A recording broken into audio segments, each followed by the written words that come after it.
Look, landscape architecture firms around the world are using AI. Surveys presented at recent digital landscape architecture conferences show numbers upwards of 50% of all firms are practicing with AI. And yet we're doing it without much guidance in the way of ethics for the applications of that technology in practice. I'm David Tulloch.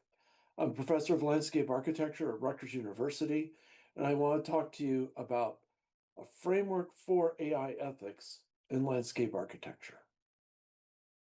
Now, we can look at silly examples or extreme examples like this USA Today article that talks about the possibility of eliminating your landscape architect by using ChatGPT, and the result is you get the landscape of your dreams. Well, not my dreams, but you get the idea. And Lanzine has shown us this possibility of using the iterative side to generate benches and cycle through ideas.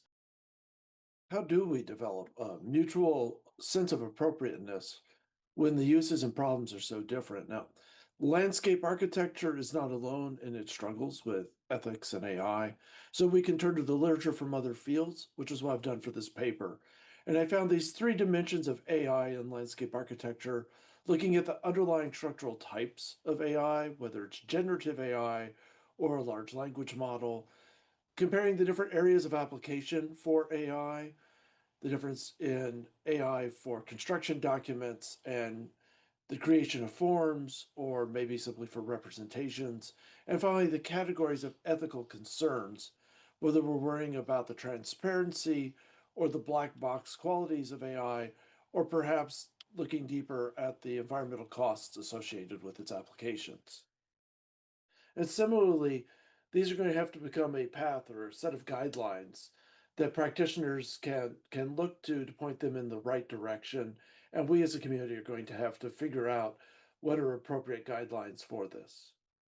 On a more entertaining side note, one of my reviewers suggested naturally there are three dimensions. It should be a three-dimensional diagram that accompanies this. Well, I did not put it in the paper. For fun, I asked ChatGPT to generate a graphic for our reviewer, and I hope you enjoy this. So we need to find a model. It could be the one proposed in this paper, it could be another, but we need to move ahead with this conversation. And I hope that this week at Digital Landscape Architecture, we can talk in a meaningful way about what ethics guidance would look like for artificial intelligence in landscape architecture. Thank you.